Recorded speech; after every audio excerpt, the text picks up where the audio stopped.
As we move on from Pippin, who has seen the light, we see a young Githrak Bard with a head full of secrets, trying to live his life of peace, looking to expand his horizons. This week on We Together, Crash and the Sins of the Past.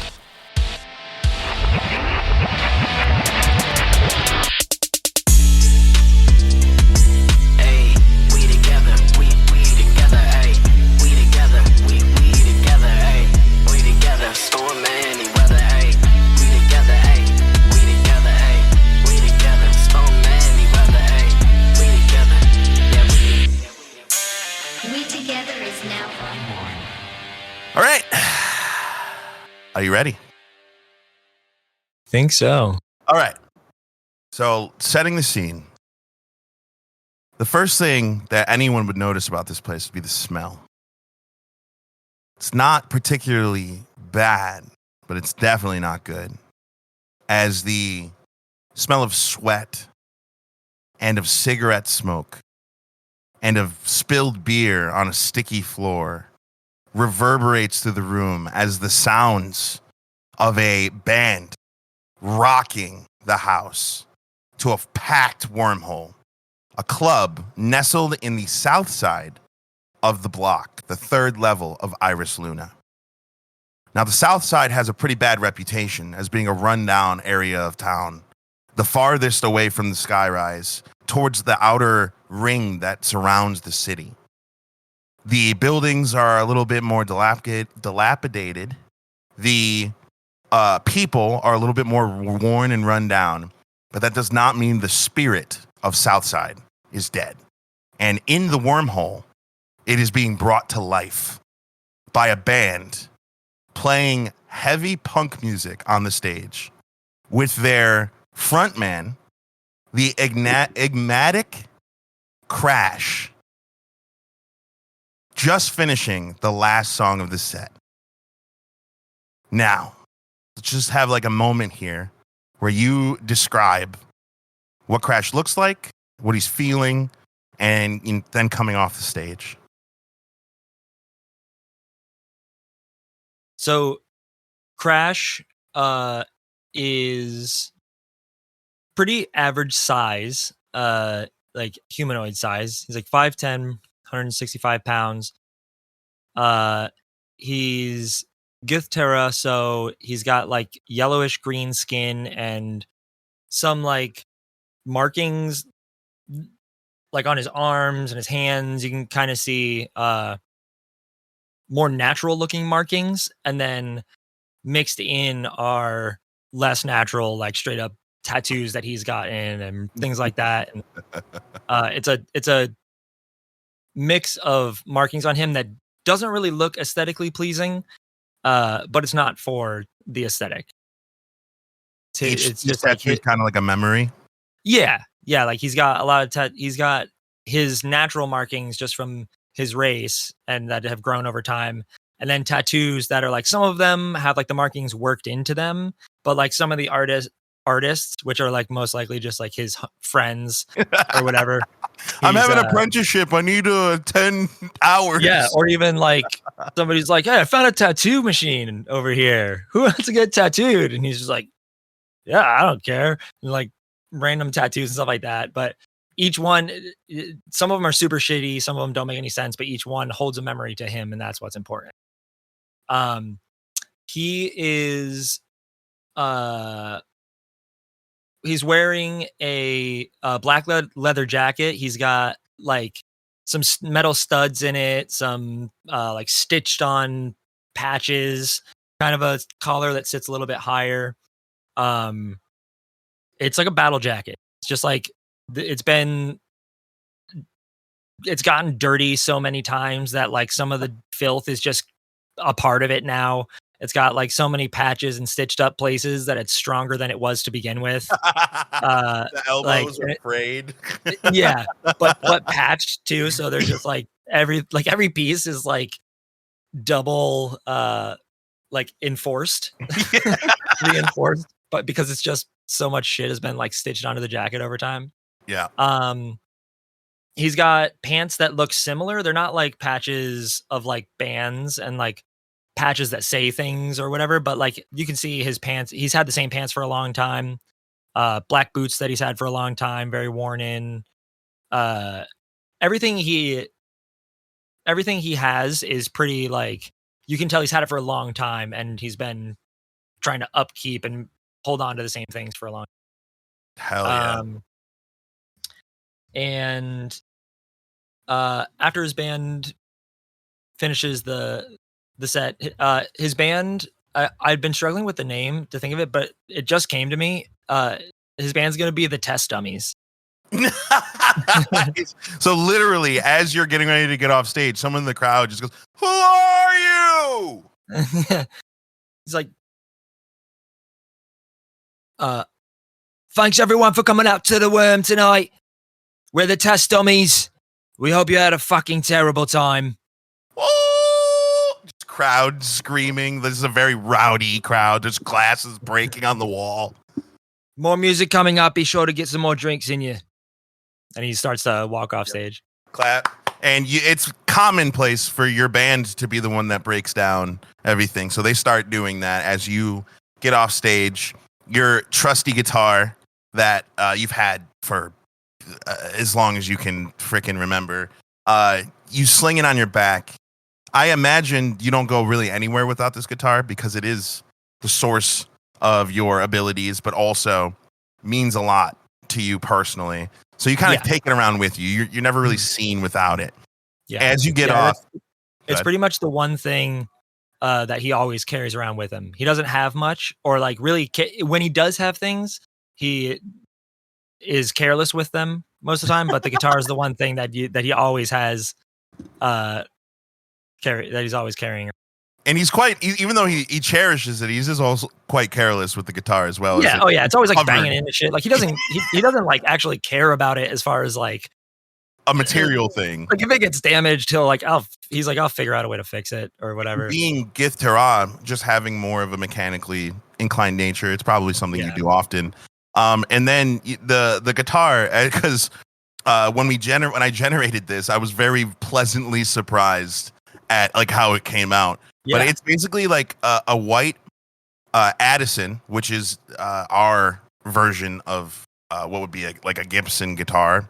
It's an Addison Les Mall, and it is white, covered in black tape as it's being held together, covered in scratches and cracks and anything you can imagine, and just spray painted onto the front is the words "Burn the Money," which I find rather paradoxical, as Mr. Boot, the owner of the Wormhole, comes up to you, and this is a Furbolg, so he is a towering man, but a very peaceful man. Everyone knows not to make Mr. Boot angry, or becomes Brick Boot, and nobody wants to see that. But for the most part, he's a very chill guy who just runs this bar, and you see him, Crash, that was a good set.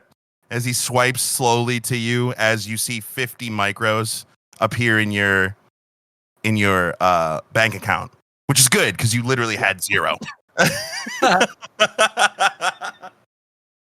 Hey, thanks, Bricks. You know I don't do it for the money, though. Yeah. Go ahead and burn it or whatever. As he turns around and like slowly starts walking away. Just as you are kind of like getting your bearings, you sit down. There's a beer already sitting on the side table for you, just because part of your rider is just to have a cold beer in the back. As you pop it and take that first sip, your Neuralink starts ringing. Someone's calling you, and it's an unknown number.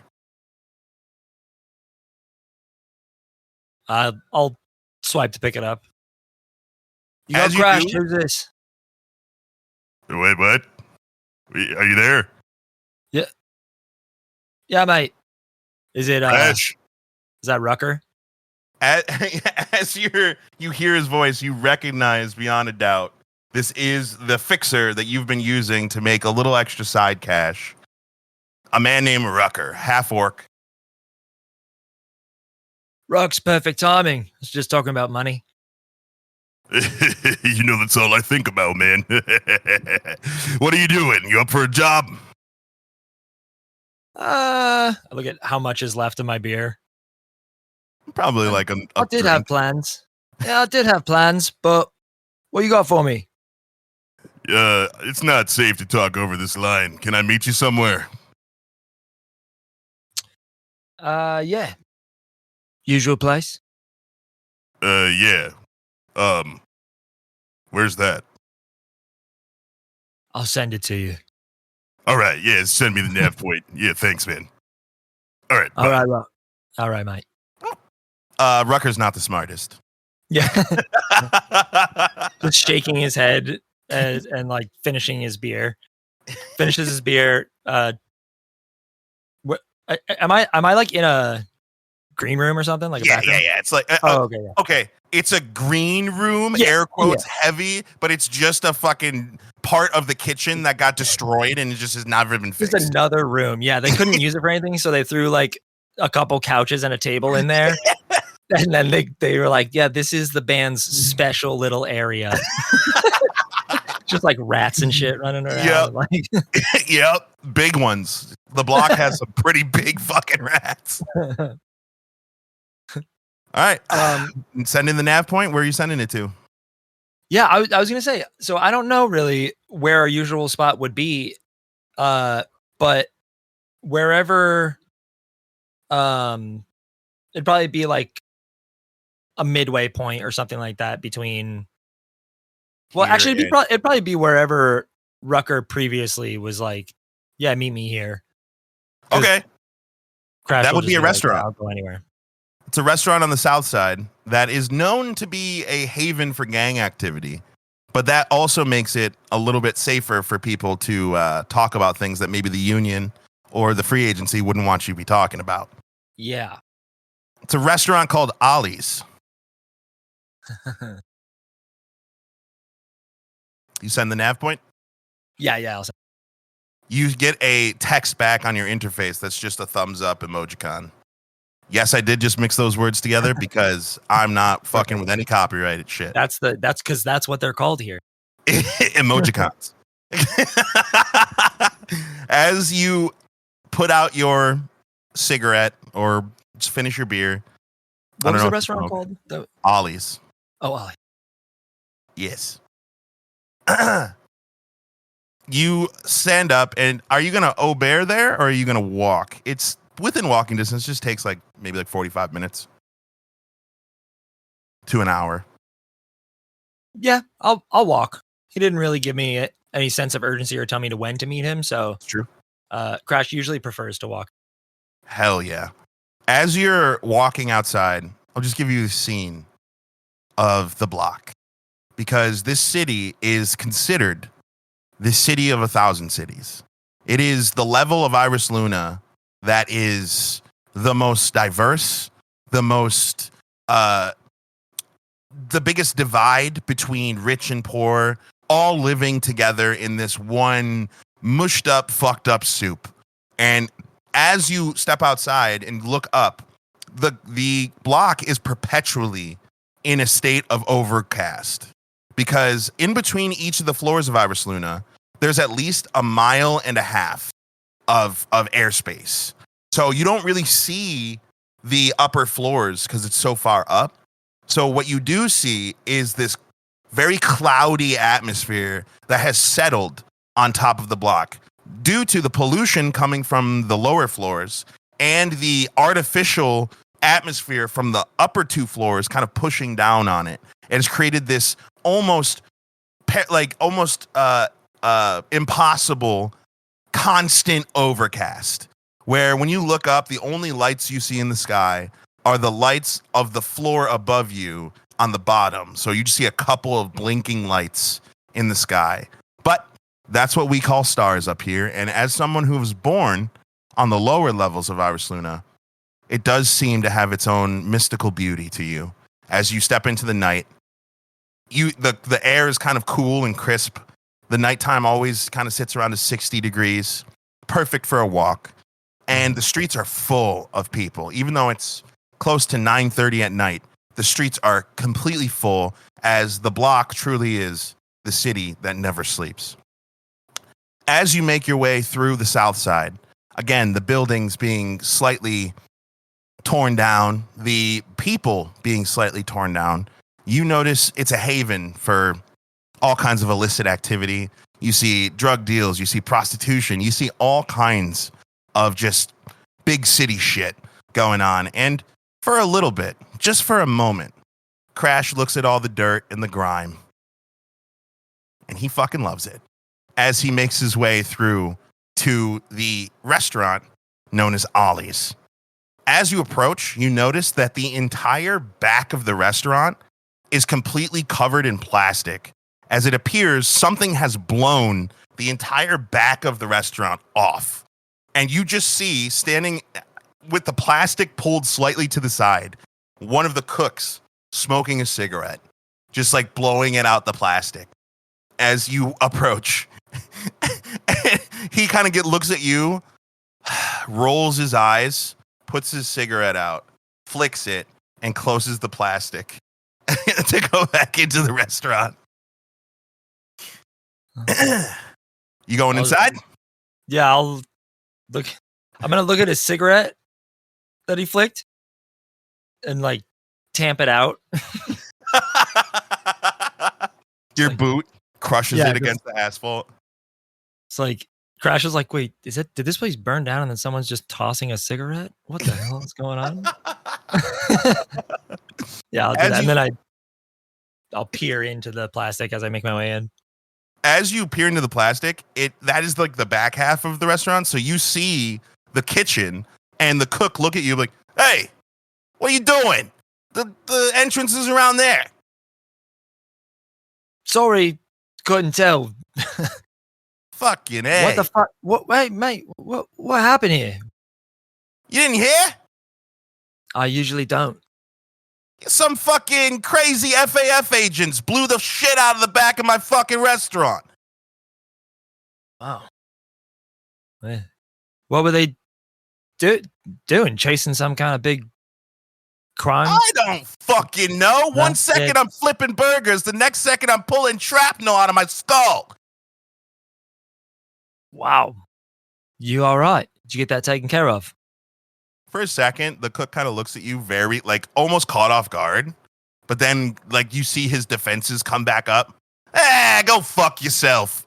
And he, like, turns around and keeps flipping burgers. As you walk around to the front of the restaurant and walk into the entrance, it's like a diner. It's dirty. The floor used to be like checker white and black, but now the white parts are like a weird brown color. And sitting at one of the booths in the far back, you see the large dominating presence that is your boy Rucker, as he's just kind of sitting there looking at his beer, like touching the top of it, and you just see like this hard puck moving up and down on the top of his beer. And he's just like, the fuck? Why do we meet here? Hey! Yo! Crash! Over there here! He is. Big man. Yazza, how are you? He stands up and like kind of embraces Crash in like a hug, which is kind of anyone who knows Crash and like really knows Crash.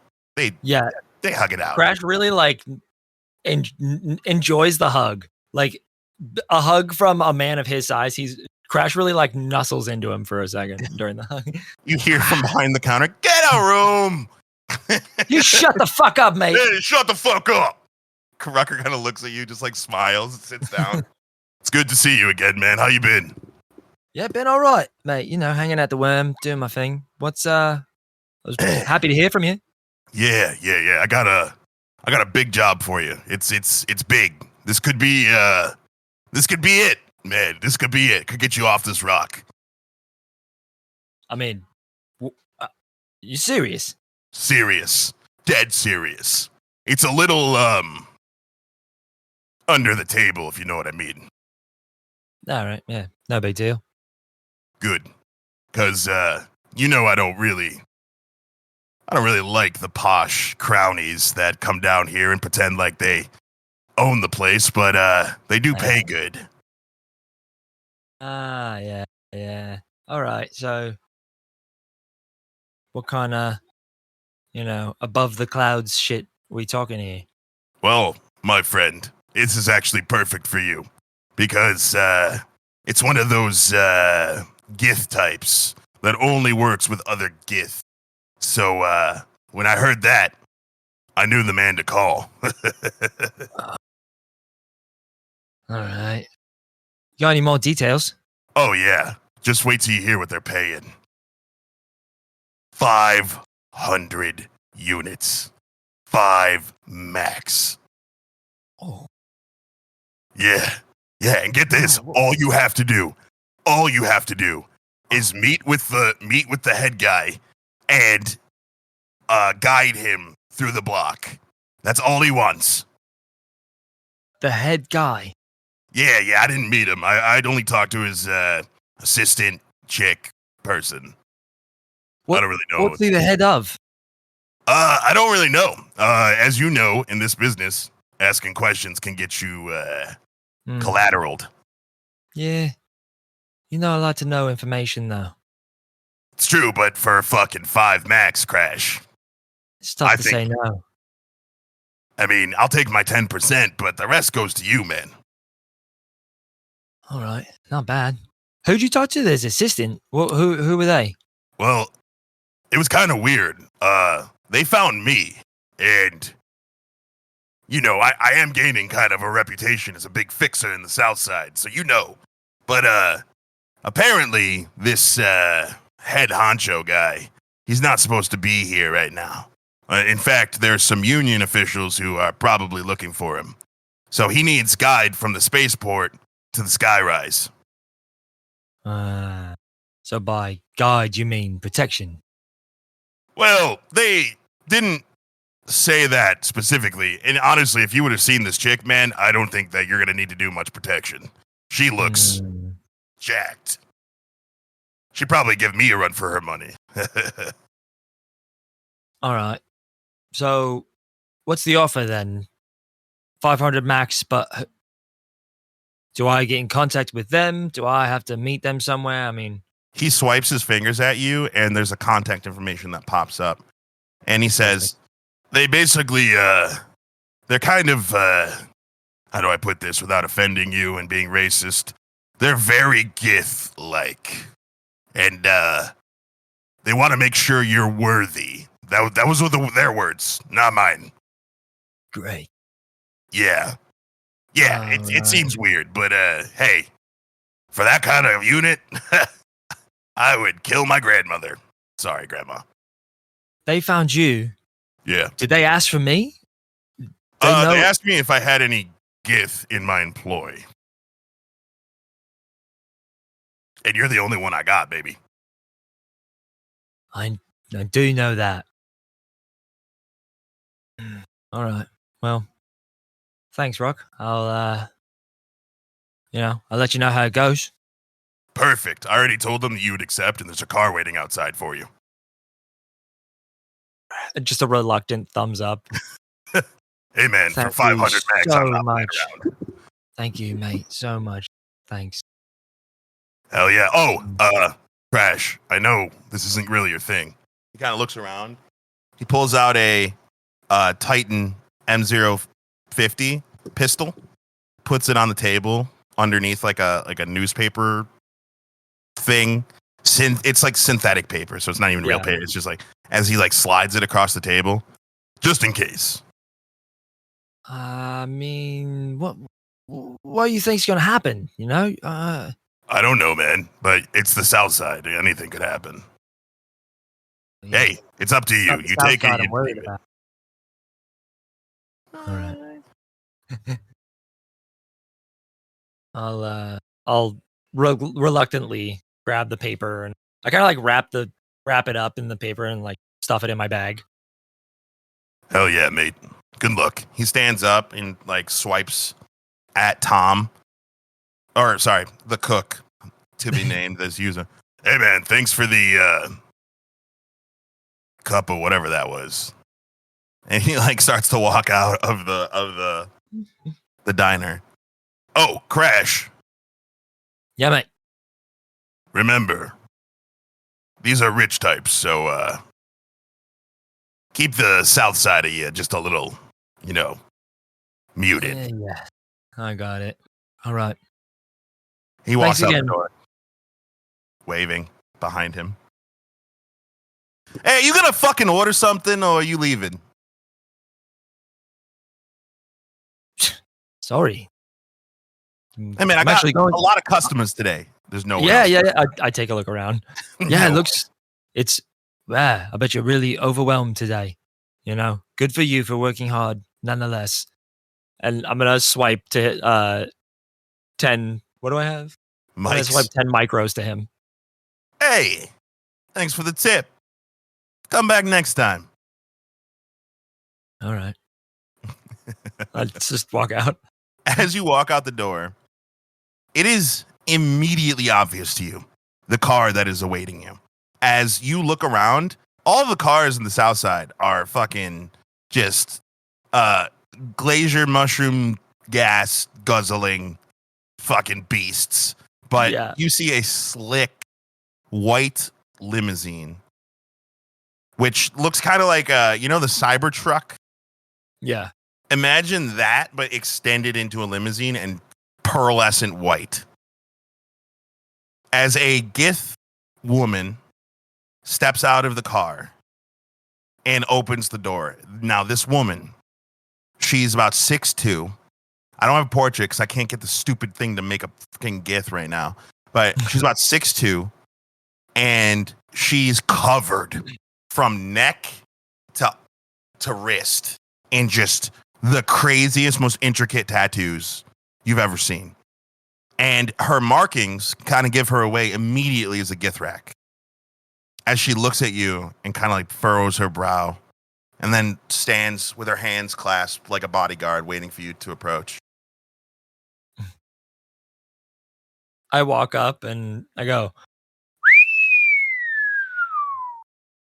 looking great. I just walk right past her and start looking at the body contours of the limousine. Haven't seen very many like this down here. This thing's impressive. Mm. And I just quickly, just like energetically walk up to her. Crash. Nice to meet you. Hold my hand out for a handshake. She looks at your hand, looks back at you. Get in the car. Just kind of look past her and peer into the car. You want to roll perception? Yeah. What is waiting in there? 19. Hell yeah. As you look in, it's an empty limousine. Except for there's a very packed minibar, and sitting on top of the minibar is Crash's favorite alcohol, whatever that is. Whatever that thing is that I will definitely have to think of at a later date. Yeah.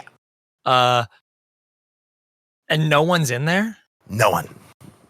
What? Self-driving car. Oh. I look up at her just with She's howling at you. All right. I slowly get in. I instantly look through the minibar. I'm gonna roll to see how bad he wants to go for that bottle instead of a different. I think he's gonna go for it. Is it expensive or no? Because Crash might be a poor boy at heart, but I mean that top shelf liquor is hard to find, and it tastes. The taste does match. I'd say it's like a synthetic vodka. It's something that is just. It's not necessarily expensive, but it depends where you go, because it's a vodka that's really smooth. It doesn't have a bite to it. He likes to drink it straight, and he often likes to drink a lot of it. And so it depends. If you go somewhere more bougie, they might charge more for it because it's a very smooth, non-harsh vodka. But it's also like something that they have at the Worm. Hell yeah. So immediately, the bottle's there, and as the woman gets into the car behind you, she reaches for like one of the glasses to like kind of like offer it to you. I feel like Crash just like pops the top. Just like, Yeah, I was just gonna say, yeah, pop the top off and take a swig. She just kind of gives you a disapproving look and puts it back. Now, you growing up would understand in Iris Luna, racism isn't really a thing.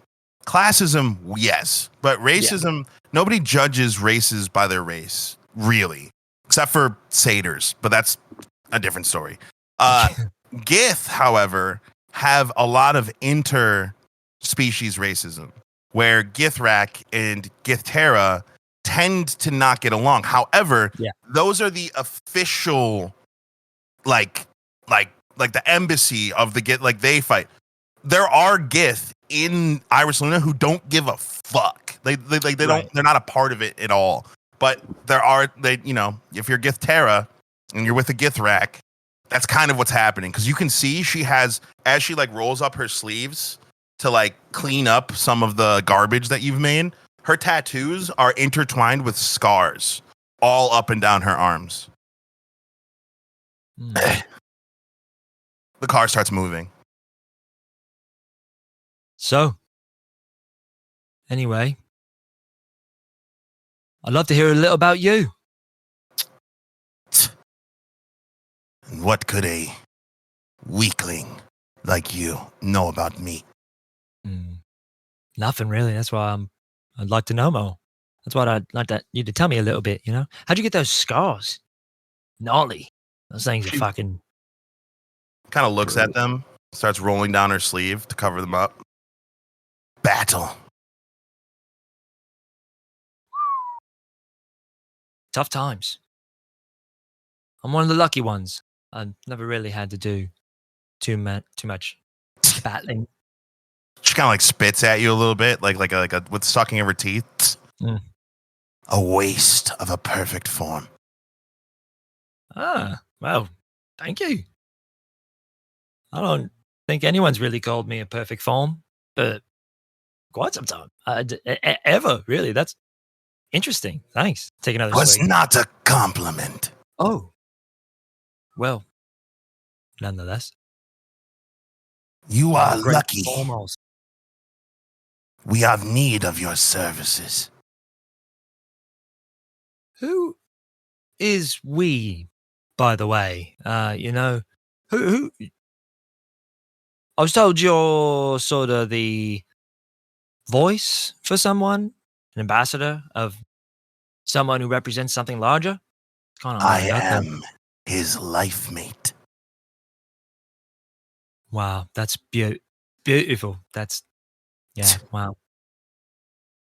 Keep doing that, and it's just, I feel like you're making more of a mess than you're just spitting it on the ground. She's just kind of giving you this like serious look as like you guys are pulling through. It's not like the drive from Ollie's to the spaceport is rather short, like an hour drive. I mean, short in terms of Iris Luna, or the block, which is 120 miles circumference. So yeah, it's a long car ride. Yeah. But as you guys like pull up to the spaceport entrance, which is the ring that surrounds the city, the spaceport entrance and the mag train like stations all exist inside the ring. It's like this big wall, but also it like houses things. And then the spaceport is directly outside of like the ring, and most 99% of it is indoors. So you don't like have to wear a spacesuit or anything. But then when you go to get on your ships, usually like you have to, put on a spacesuit to go. And Crash would know this from his mining expeditions that he's done before.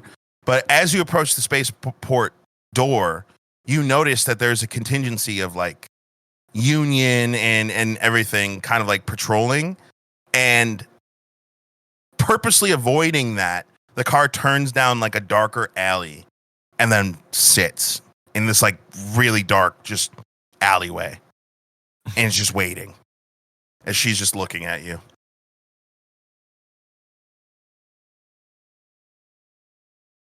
awesome. This is rad. But what are we doing? Why are we just in a dark alleyway? To see if you are worthy.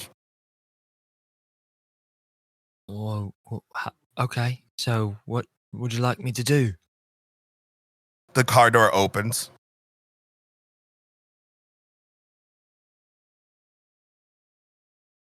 Yeah, but there's a lot. There's, quite a bit of friction out there, if you know what I mean. She Crash gets kind of like reaches. Go ahead. I was gonna say, Crash like reaches into one of his jacket pockets, to see if he's holding, if he has any like pills or anything on him. I still have to yet to name the drugs. Here, let's do this. Let's do this. I spent fucking countless hours setting up a GBT. Let's fucking go. Put it to work. What kind of drug do you want? Oh, I don't know. I was just seeing. Is it a powder, a pill, or like a inhalant? Probably pills. Pill. Yeah, that would most likely his what he has in his pocket or something.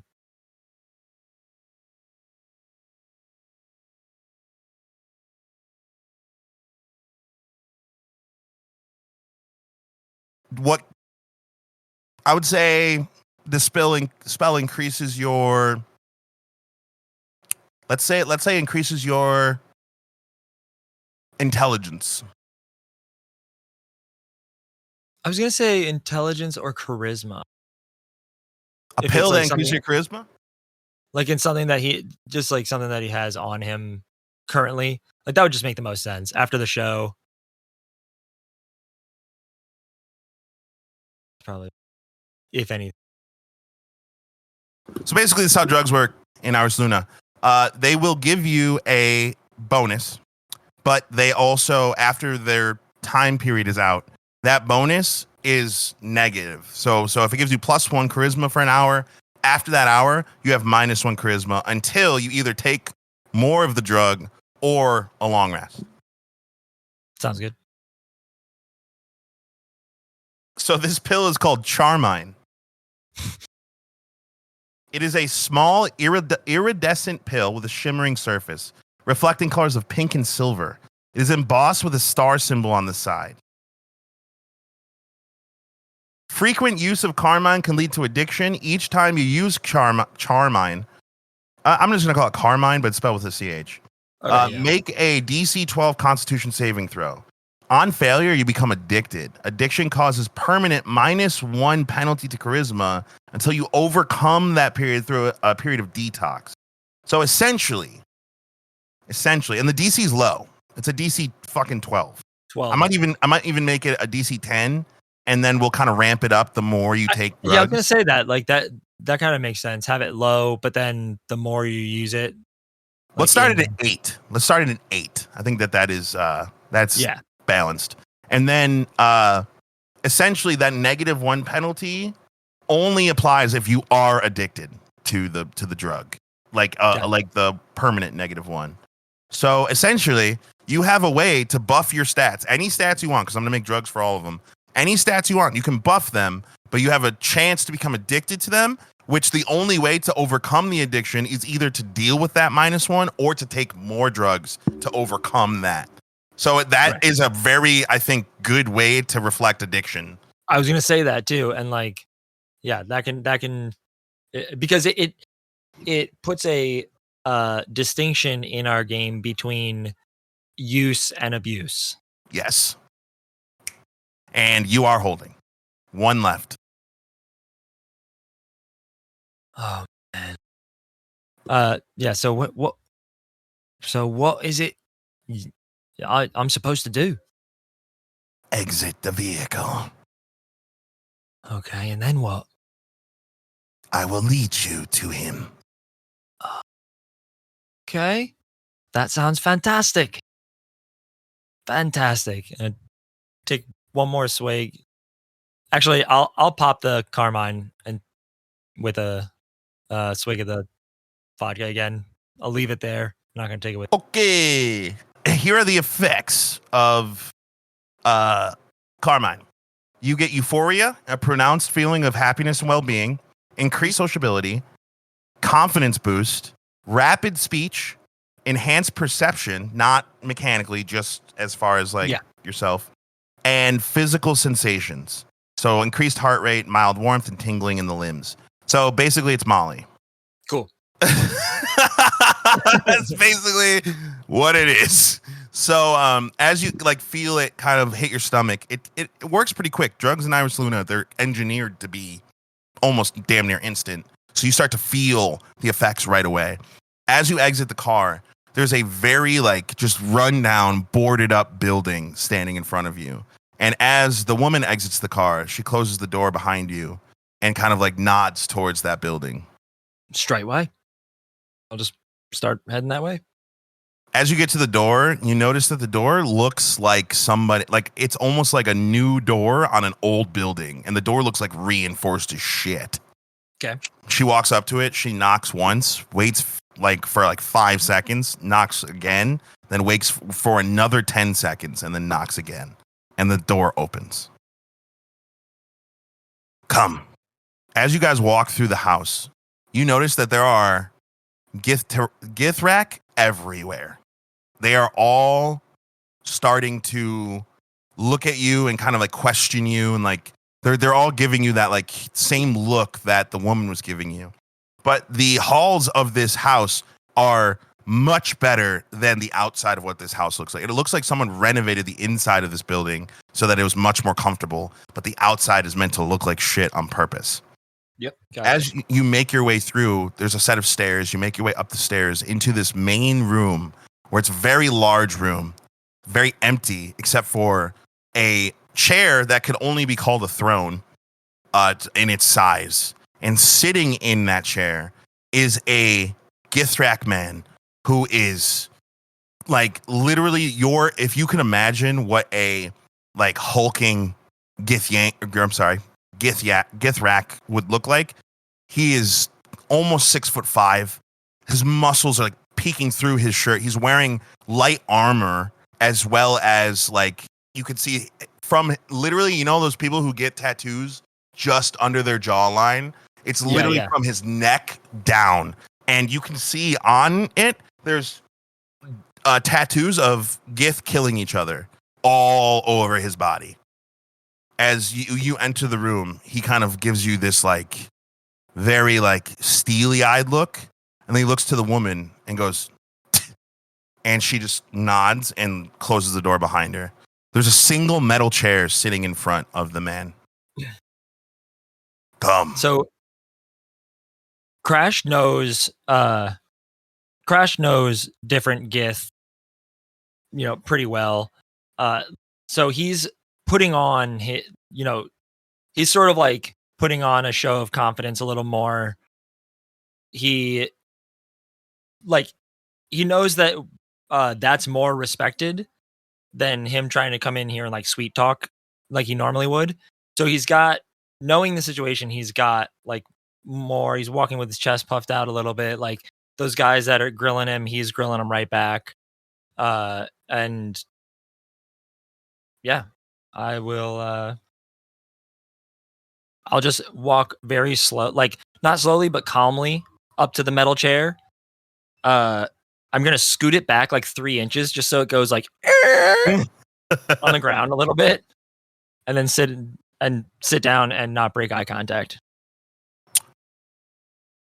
You are Gith. Yeah. Where are your battle markings? Well, most of them unseen. Not all. And I'll I'll open my jacket and lift up my shirt a little bit to reveal some scars on my stomach, like lacerations, could be like knife wounds, tattoos. Yeah, he would see tattoos, as well. I'll kind of pull down my shirt a little bit too to show another scar, like a circular scar next to the C tattoo. You are Githrak, yet you are a warrior. I respect that. He stands like in like a towering, like just this man is fucking just massive in personality as well as size. So he just fills a room as he takes a couple steps down. Do you have memory of me? I stay seated as he stands.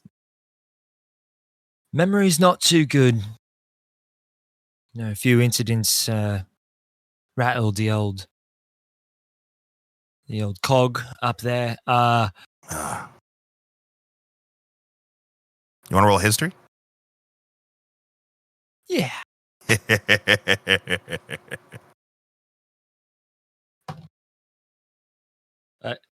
Crash looks like he's kind of like eyeing him, looking kind of putting on a face, like really trying to think hard. That is a 15. You have a flash, and every time this happens to you, it's like a fucking worm is eating its way through your brain every time you have one of these flashes. As you kind of like are looking at him, you hear this high-pitched ringing in your ears as you start to like see him, but younger. And you feel this intense, burning hatred. You don't know why. You don't know what, like when. That's all the memory tells you. Your nose starts to bleed a little bit. He's now like standing within 5 feet of you. He's like in front of you, looking down at you. I wipe my nose and I stand up as to meet him as much as I can, being a bit smaller than him. I look at him and say, "You do look familiar. Been a long time, hasn't it?" It has. I have been searching for you for many years.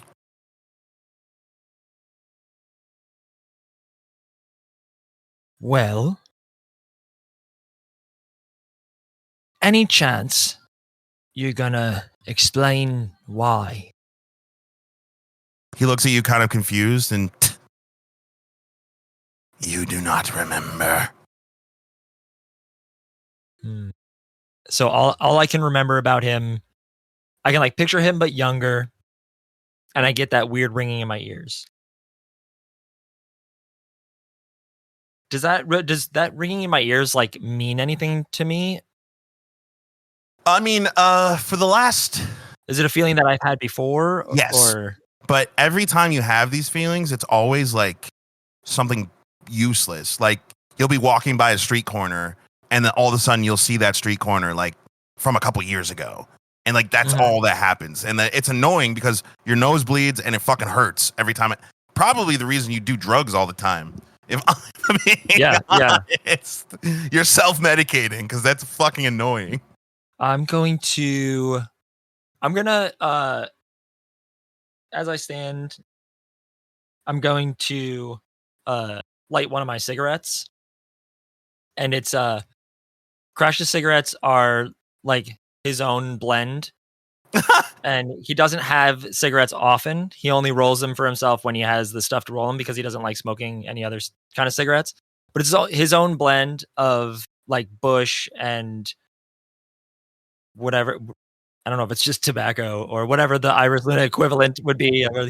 Just for people at home, Bramblebush is weed, cannabis, marijuana. But we call it Bramblebush because our first campaign, that's what we coined it, and it's been going ever since. Yeah. So so as he pulls it out and lights it, he like offers it to this gentleman. Drag? Roll persuasion. And don't forget, you get to add +1 because you're on drugs. Yep. So this is also like Crash's little, almost like test that he does when he meets certain people, of like to see how they react to this sort of like I don't know, like a when you smoke it, you know right away that it's not just a cigarette. So he likes to see how people react, like if they're just like, "What the hell did you give me?" or if they're Are they squares or or if they not? keep their cool, or yeah. Yeah. Oh yeah. Roll persuasion. Persuasion is 18. And you added your +1? Yes, that's what the plus one. The man looks at you, his eyes like wide and his eyebrows like curling down as he reaches up, grabs the cigarette, puts it between his lips, and just kills the entire thing. Just fucking inhales the entire thing. And then blows it all out from his nose so it shoots downward in this massive cloud underneath him. As he looks at the butt, flicks it. Weak. Big smile comes across Crash's face. Did that interaction give me anything more? You want to roll insight? Yeah. I'll give you advantage because you set it up.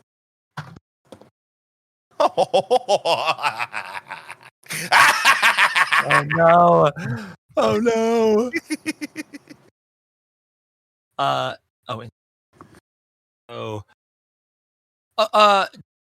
Dirty 20. Oh, I rolled a 19. So 16. as you're looking at him, you can tell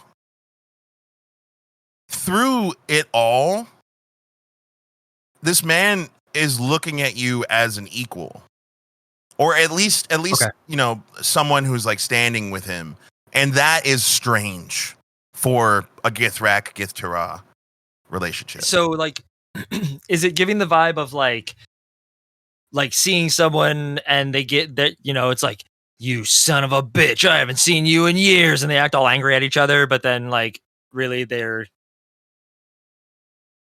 I don't want to say Kind of. friends, but I would say kind of, but it does have a sting of like something wrong here. Like there is like a little bit of something off. Mm. Now that we have done your drugs business. Yes, sir. Didn't mean no offense, you know, just peace offering. Been a long time. You know, It is a paradox for you to offer peace without returning it to me. I truly apologize for the inability to remember exactly where we've met before. It has been a long time, I do know that. You do look familiar. I know that we were closer than I can remember for sure, and that I did something to hurt you, or took something. I don't know, but I do apologize. He's baring his teeth at this point. That I can't remember.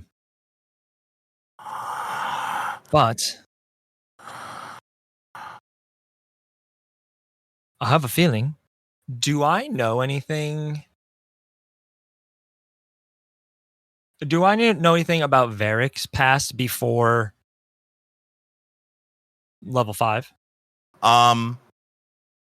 Varric has always been very close to the chest about his past. Everything you know about Varric, you learned like as your relationship moved forward, and you never really asked because he was a nice guy. You know, he was helping you out. Like people don't do that on the 5th level, so like it just was easy not to question. Mm.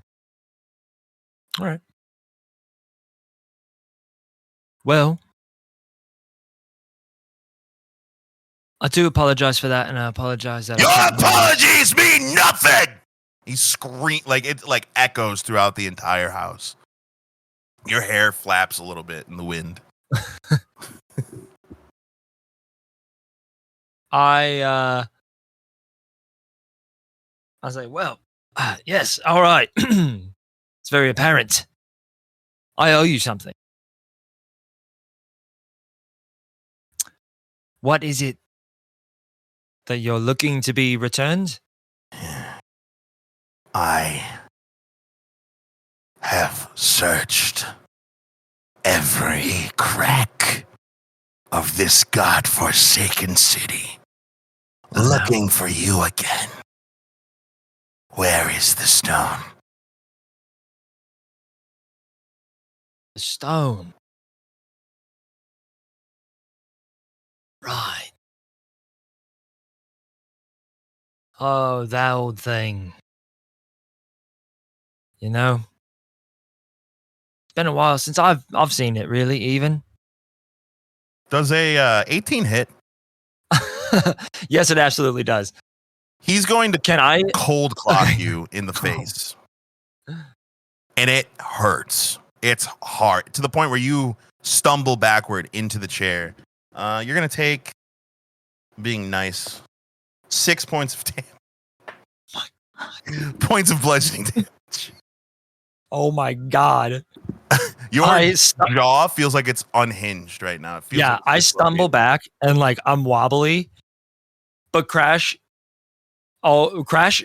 above most anything else tries to save face. So he's giving it everything he can to stay standing. Yeah. Roll a con save. I'll give you that. Okay. That's not a good thing for Crash. With your -1 con. I rolled a 3 -1. You're trying so hard. Yeah. Everything is spinning. You have a concussion. Like it is. Yeah. You are fucking rocked. Is there anything around me to like steady myself on? I'm going down at least to one knee, but yeah, I'm down on my knees and I grab the chair to steady myself. It rocks me. Look how weak you've become. Very shy. I get myself up and I glare at him. I am going to. Oh boy, he got think. Got think, isn't it? All right. I'm gonna stand up, and I'm glaring at him, and I am going to look at him and reach back and place my hand on my guitar. And I say, I spit the blood out of my mouth. Well, I never forget a fist. Crack my neck. It has been a long time. And I'm going to be honest, I don't know what the fuck you're talking about. But, if it means that fucking much to you, and I'm going to use Anarchy Scream and scream at him. I'm going to scream at him that it's going to be like, the stone doesn't mean enough to me for this to be an important enough conversation. So, either you tell me why I'm here, because I can't remember based on all the concussions, thank you very much, what the fuck you're talking about. And I'm using Anarchy Scream as I'm sending a disruptive wave of energy towards him. The unrestrained power of your voice, embodying the spirit of anarchy and punk rebellion to deliver a powerful, thunderous blow. Like I was saying, this isn't something that Crash uses very often, but this is like this is the situation that tips him almost, or gets him right on the edge of pacifism, where he's like, "Is it worth it to cause violence?"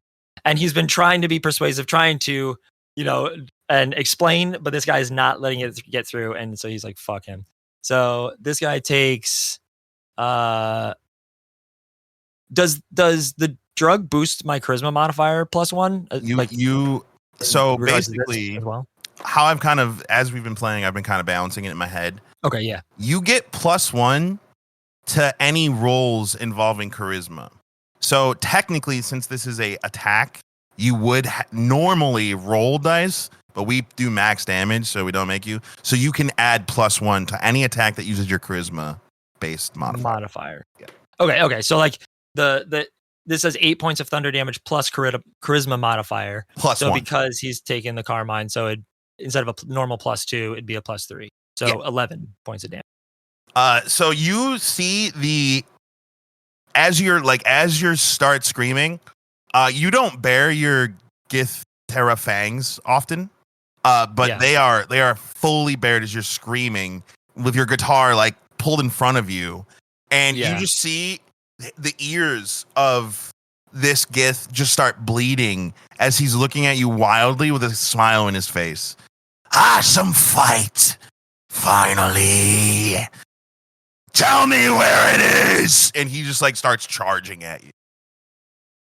God damn. I will give you a dexterity saving throw. Okay.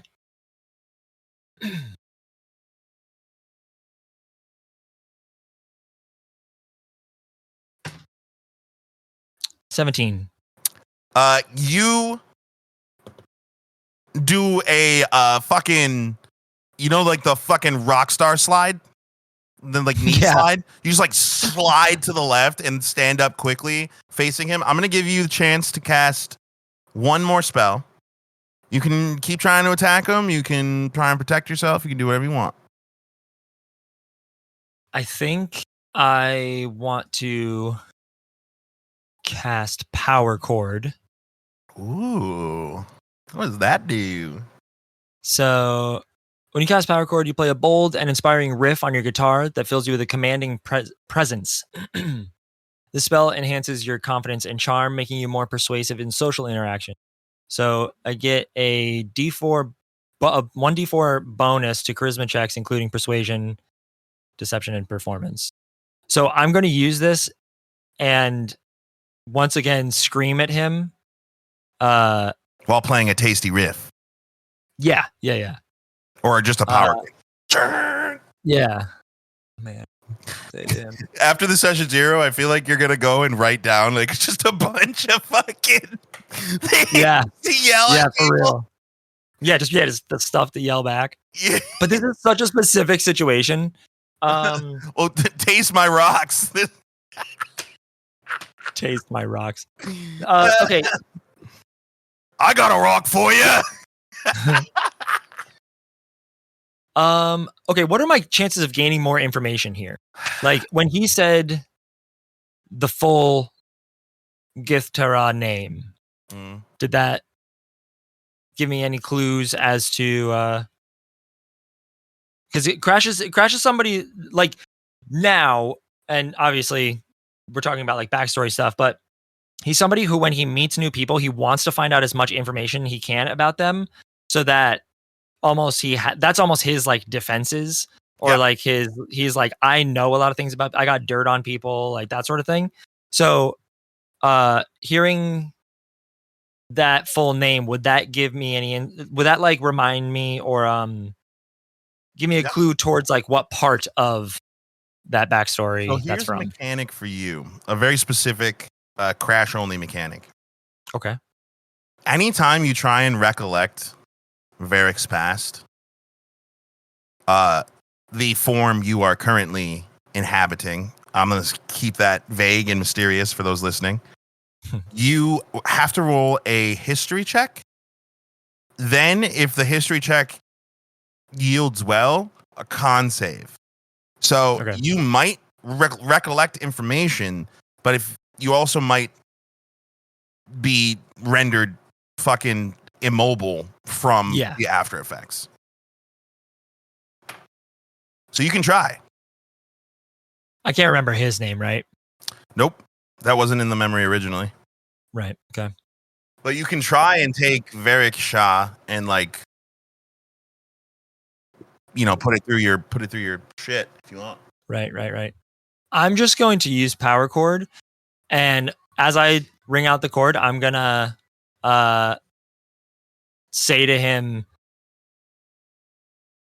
for the last time, I don't remember you or what happened to the fucking stone. Roll persuasion. You do get an additional plus 1d4 for your power chord spell, and you do get an additional plus 1. Right. I'm also gonna say, I don't know what happened to the fucking stone, but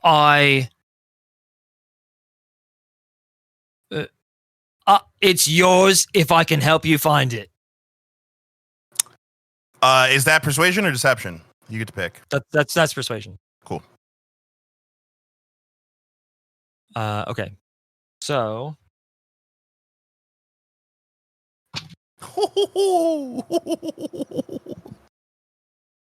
I'm rolling today. Let's go. 26. God damn. Okay. And Crash is trying to hold a tough look on his face, but he's really hurting. But he's just standing there with the guitar, like gritting his teeth. You see the Gith man's face kind of like slowly soften as he like uncurls his fists. You and I together again.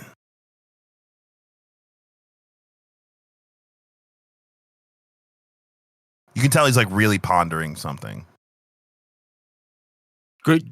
Crash is still like gritting, showing his teeth and like giving a tough look. He says, together again. But you've got to help me fill in the blanks. He starts like walking towards you, but again, like slowly and just like kind of his features have fully softened. And this man does not strike you as the kind of person who like does that for no reason. Yeah. Even still, Crash does like trying to hold a tough look. He can't help himself but take a little step backwards as this guy comes closer. The Gith man just kind of like looking at you. Very shy. The idea, it pleases me beyond measure. You were the best of us. Very shy. As he like walks, like now he's like right up on you, and he like embraces you. And you feel a weird sensation as you feel wetness dripping onto your neck. As like you can, like tears are coming out of this Gith's eyes. Again, something that is very off-putting as far as what you know about this guy right now. Yeah. As he's embracing you, you hear him like sigh, like full body just.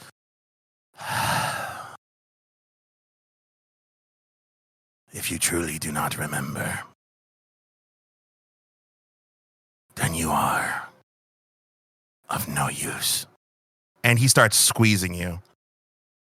You feel this immense pressure coming from all sides as he lifts you up off the floor, still squeezing.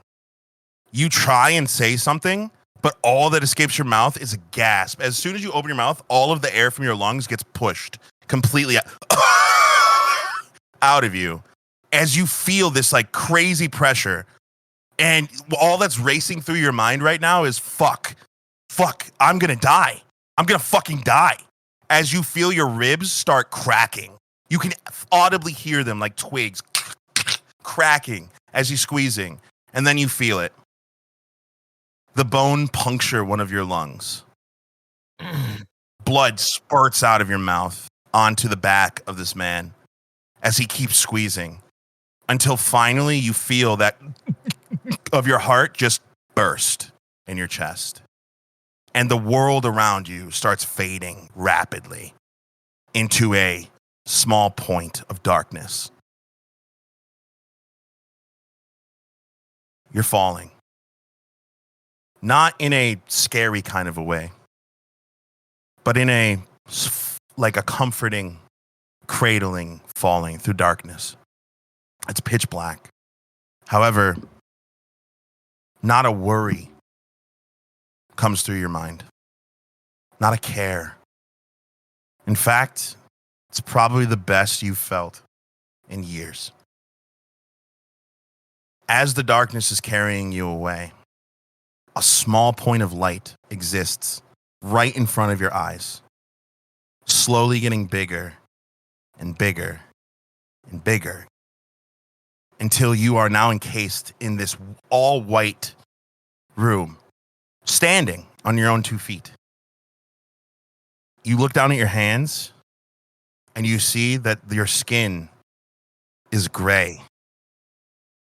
You touch your face, your features plain, your nose non-existent. You're in your pure form for the first time in God knows how long. And you hear a voice from behind you. Hello there.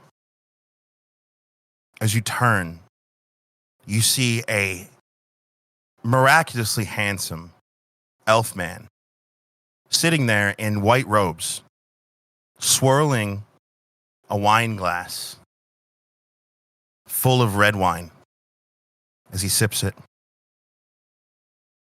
You see another glass floating just on nothing as it starts to fill with red. Will you join me? How far away is he? How far away does it seem? In front of you now. Instantly. Yeah. I'm trying to think, do I still sound the same? I would say that you can sound however you think Fox sounded. It can be the same, it can be slightly different, but you did grow up with these people. So I imagine there's some part of it that is similar. Right. Who are you? You can call me an observer. What is this? Am I dead? Well, you very much should be. However, he takes a sip of the wine, offering you the glass again. This is not the end of your story, Fox. How do you know? How do you know that name? Observing. He clinks the glass, takes a sip. Yeah, I grabbed the glass. I grabbed the glass right after it clinks in the air. As you take a sip, you are filled with this like luscious, just warm feeling. Like you're being embraced by it. Well, it was nice meeting you, folks. But I'm afraid death will have to wait. You have a journey. What? What? You see a spot of darkness behind the elf man, slowly growing as it's coming rushing towards you. And the elf man just looks completely unbothered. I'm sure we'll meet again. But until then, enjoy. And he downs the rest of the wine as the darkness overtakes you again. But this time, you're no longer feel like you're ethereal. You feel yourself again. But it's still pitch black. And the only noise you hear is the sound of a medical equipment decompressing. And a faint beep, beep, beep. And a woman yell, "We've done it! Holy shit, we did it!" And that is where I'm going to end session 0.